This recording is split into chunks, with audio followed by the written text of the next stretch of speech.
Like geddytrey on stuff, whooshy gives a proper reaction. And now for something completely different. Welcome back, Teddy Gray back on stuff. Today we have Spring Day to do, but somebody sent me a message asking me to do that music video and then told me there's an accompanying video that explains it, but then there's one to watch before it that basically gives me a rundown of what the song is about, I guess. But this is the link that they've given. And it says that South Korea is a dystopia. I can neither confirm nor deny. I don't live there. But we're going to watch this anyway. We're going to figure out exactly what it is we're doing here. Like, comment, subscribe, and let's go. 대통령 박근혜. Chaebol is the Korean word for the powerful, family-owned conglomerate. From anguish to frustration. The arrogance of the rich and powerful. An emergency dispatcher in South Korea receives a distress call from a child aboard a ferry. 우리를 도와주세요. 배가 가라앉고 있어요. The Seoul ferry is making a routine journey to the vacation hotspot Jeju Island, carrying 476 passengers. Outside the Most Jeju Island. are school children and their teachers on a class trip. The dispatcher asks the boy to put the captain on the phone. If the ferry is sinking, why hasn't an adult called for help? Is this real? Not all passengers understand the danger. As the boat starts to tilt, some kids yell with excitement as if they're on a theme park ride. But soon, the disaster is undeniable.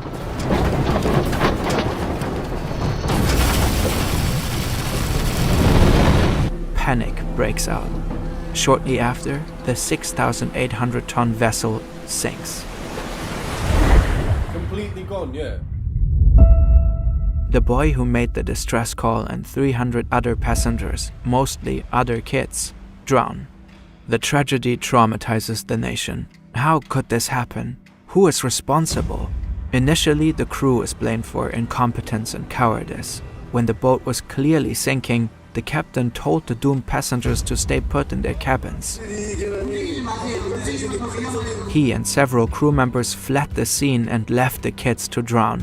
The South Korean president says their actions are... Yo! The South Korean... If she did anything, I swear, sentence them to death. What do you mean? Nothing but children on board. And you're telling people don't move, don't worry, it's fine, stay where you are. We'll get off. It's like Titanic in reverse. What is that? I don't understand. What breeds that mentality? This is annoying. Of course, it's incredibly sad. But what breeds that? What breeds that mindset? Kids, brev. Kids. Oh, fuck. This thing's like a 3D reanimation, and that's still harrowing, brev. Like, how scared they must have been. What were the parents doing then?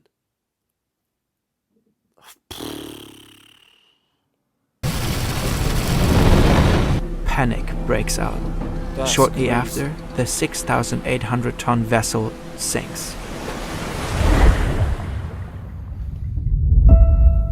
The boy who made the distress call and 300 other passengers, mostly other kids, drown. The tragedy traumatizes the nation. How could this happen? Who is responsible? Initially, the crew is blamed for incompetence and cowardice. So it was a school When the trip boat then. was clearly sinking, the captain told the doomed passengers to stay put in their cabins. Leng for this man. He and several crew members fled the scene and left the kids to drown. The South Korean president says their actions are akin to murder, and the captain is sentenced to life in prison. The Korean Coast Guard is also blamed for their sluggish response and for severely fumbling the rescue mission.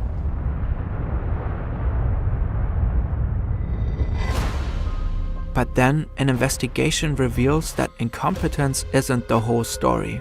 The ferry was more than twice as heavy as it was supposed to be. It had been illegally modified to hold more cargo. More cargo, of course, means more cash.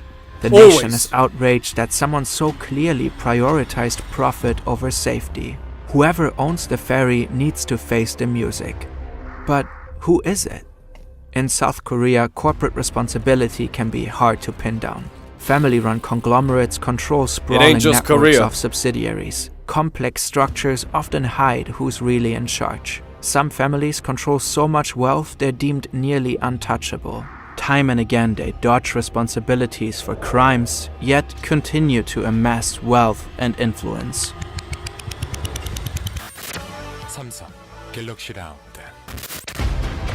In this Rev, video, I thought it we was will an look advert. at 3 of these families, including the one responsible for the ferry tragedy. Apologized and resigned from her post. 죄송합니다. She was then convicted of violating aviation safety and abusing her power. She faced up to 15 years in prison, but was given the minimum sentence of 12 months. She only served 5 of those before a judge reduced her sentence. Yo! The This, chaebols and it's not okay. They do this constantly. They do this constantly. You know? In America, Joe Biden was like, oh, we're not going to pardon Hunter. They've already done it. They've already done it, Rev. These sorts of things happen all over the globe. Every single country is doing it. There's no such thing as countries. They're all run by companies. They're all run by either companies or banks that have no jurisdiction or say in the country that they're actually in. Their headquarters are in a completely different country, way out of the way. This is insane. Also, there was a plane crash in South Korea a few days ago, so, you know, RIPs all around. I think there were only like 2 or 3 survivors. You know, very, very, very lucky. You know, like I say, RIPs, thoughts and prayers to those lost, because that's those big tragedies that you hear about. It's just such a huge loss of life. It's mental. And to hear that there's corruption afoot. influence runs deep, all throughout the government, even to the very top. I bet. Already in the 2012 South Korean presidential election, a key debate was on how to limit the power of these families. Park Geun-hye became South Korea's first female president. 2013년 2월 25일 대통령 박근혜. When she took office, many worried it would be business as usual. Her father was Park Chung-hee, the military leader who took power in a 1961 coup. Dictator. He is considered the chief architect of the chaebol system, and Geun-hye became her father's stand-in first lady when she was 22 after a North Korean assassin had killed her mother.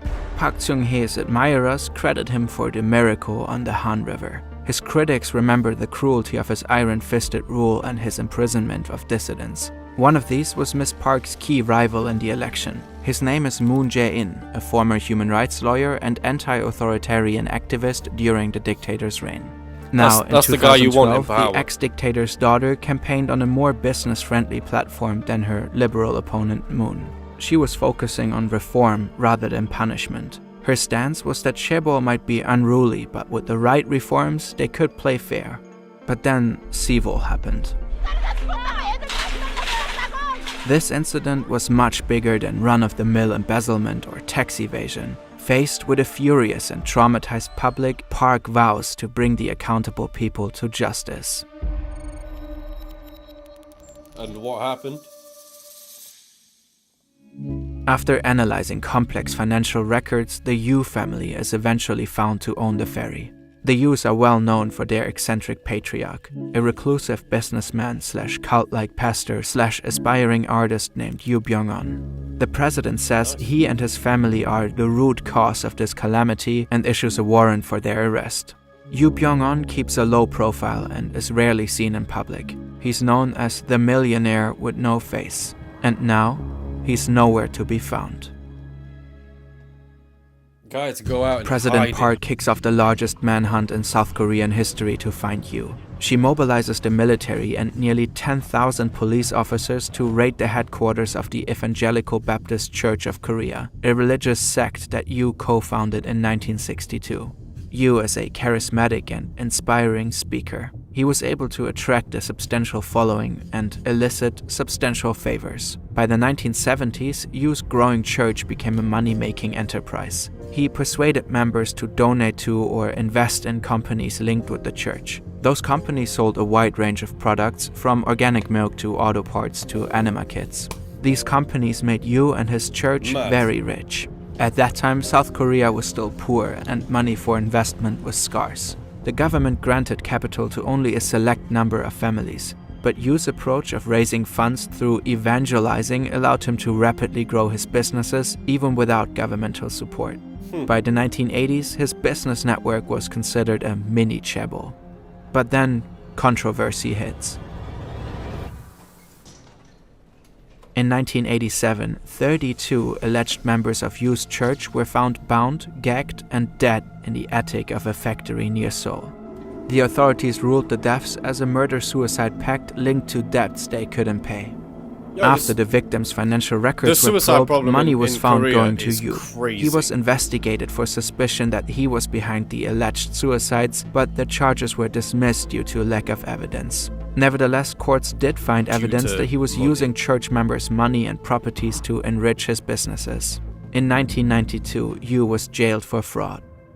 Embezzlement. Once released from jail, Yu attempts to restore his image. He gets really into nature photography and starts exhibiting his work under the pseudonym Ahe. He pays top museums worldwide like the Louvre to display why his is it always pictures some and pedo shit with these elites, bruv? image. He gets really into nature photography and starts exhibiting his work under the pseudonym Ahe. Ahe, which translates to little child. What is it with all... Why is there always a connection between these people and children? It's happening more and more. Pays top museums worldwide like the Louvre to display his pictures and tries to build a reputation as an art star who is rarely seen in public. All, it appears, as an effort to distract from the negative press. He also continues to be invested in various businesses. One of his more profitable ventures is this shipping company. At least $3.8 million went directly to the Yu family. It's the same company that owns and runs the Seawall ferry. Mad. 2 months after the ferry sank, Korean police raid Yu's compound. Hundreds of sect members are protesting the raid and attempt to build a blockade. A large banner reads, "We'll protect Yu Pyongyang even if 100,000 church members are all arrested." Helicopters swirl overhead. Some cult members threaten to fight the police. Others vow to die as martyrs. But after combing the massive compound, the cops leave empty-handed. They don't know it yet, but Yu is hiding in a secret closet 300 kilometers away in his holiday home. A few days after the raid, and 18 days after Yu was last spotted, a farmer finds a dead body face up in an orchard. It's in an advanced state of decomposition, almost skeletal. It's at first impossible to tell who it is. The corpse is wearing expensive Italian clothes and is surrounded by bottles of rice wine, a bottle of shark liver oil, and a book written by Yu. After a 3-day autopsy and over a month of investigation, authorities confirmed that it is indeed Yu. The shark liver oil is mad as well, because the whole Seawall tragedy happens in water, and he's drinking shark liver oil. Is he drinking it, or did somebody leave that there to be like, yeah, sharks, now you're swimming. You're swimming with them too. You're in the same place that you left those fucking kids. De facto. It's not like he was the captain of the ship, but his negligence led to more negligence, led to more negligence, and it was all just the source of greed. This is mental. Surrounded by bottles of rice wine, a bottle of shark liver oil, and a book written by Yu. After a 3-day autopsy and over a month of investigation, authorities confirmed that it is indeed Yu. A cause of death is never determined. Why would it take that long? More and more damning evidence keeps coming out about the government and the ferry. Auditors discovered that Coast Guard officials apparently turned a blind eye to the ferry's glaring safety problems after getting courted by Yu's shipping company over drinks at lavish dinners. Some admitted to letting the ferry pass through inspection points, only guessing from a distance whether the ferry was overloaded. A major factor in its excessive weight turned out to be a marble art gallery on board. you personally insisted on adding it to display his artwork on the ferry. The greed of One man knows man's no greed bounds. had sunk the Seawall ferry. And as more and more South Koreans were starting to believe, the government's negligence had let it happen. Okay, so with all of that in mind, now I'm going to do the reaction to BTS Spring Day, the official music video, which I'm told is centered around the story of the very same ferry tragedy that we just learnt about in the previous video.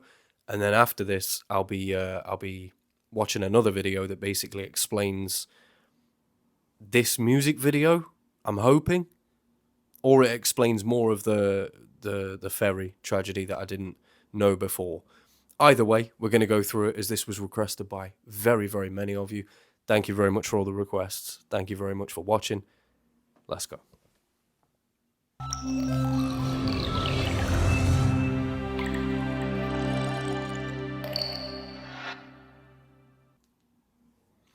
I was just thinking, I know that obviously we know what the tragedy is.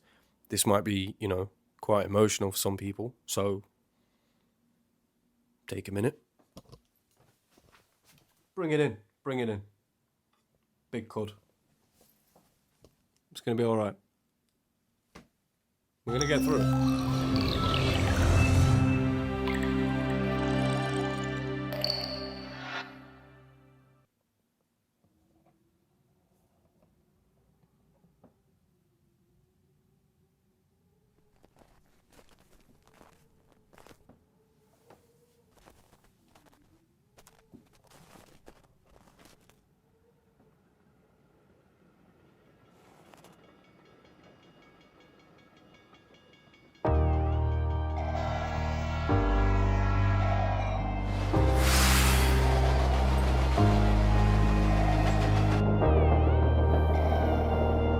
Well, that's deep. I'm actually quite surprised that that's in a music video.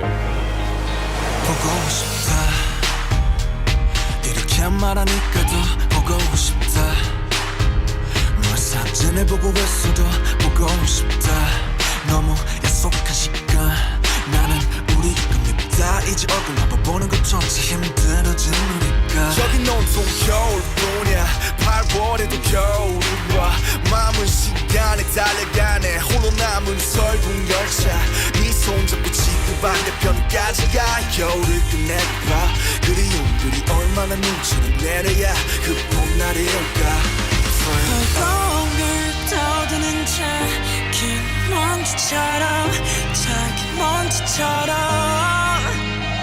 날리는 눈이 나라면 조금 더 빨리 내게 닿을 수 있을 텐데 난 꽃이 떨어져요 또 조금씩 멀어져요 보고 싶다 보고 싶다 보고 싶다 보고 싶다 얼마나 기다려야 분명 밤을 더 세워야 널 보게 될까 날 보게 될까 만나게 될까 만나게 될까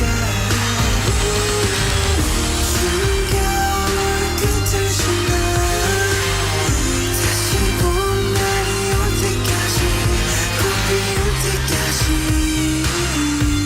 그곳에 좀 더 머물러서 네가 변한 건지 아니면 내가 변한 건지 이 순간 흐르는 시간조차 미워 우리가 변한 거지 뭐 모두가 그런 거지 뭐 그래 늙다 네가 넌 떠났지만 단 하루도 널 잊은 적이 없었지 나 솔직히 보고 싶은데 이만 너를 지우게 그게 널 원망하기보단 덜 아프니까 이날 풀어내본다 연기처럼 하얀 연기처럼 말로는 지운다 해도 사실 난 아직 날 보내지 못하는데 난 꽃이 떨어져요 또 조금씩 멀어져요 보고 싶다 보고 싶다 보고 싶다 보고 싶다 얼마나 기다려야 분명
well, that's awful. When somebody dies, like from my hometown, when somebody dies, we throw trainers up there. Usually a pair of theirs, you know. If you had a best friend, maybe you'll throw them up. Maybe you and another friend, you know, one shoe each time together. Throw them up on a pole. There was a lot of reference to like how I'll be seeing you again.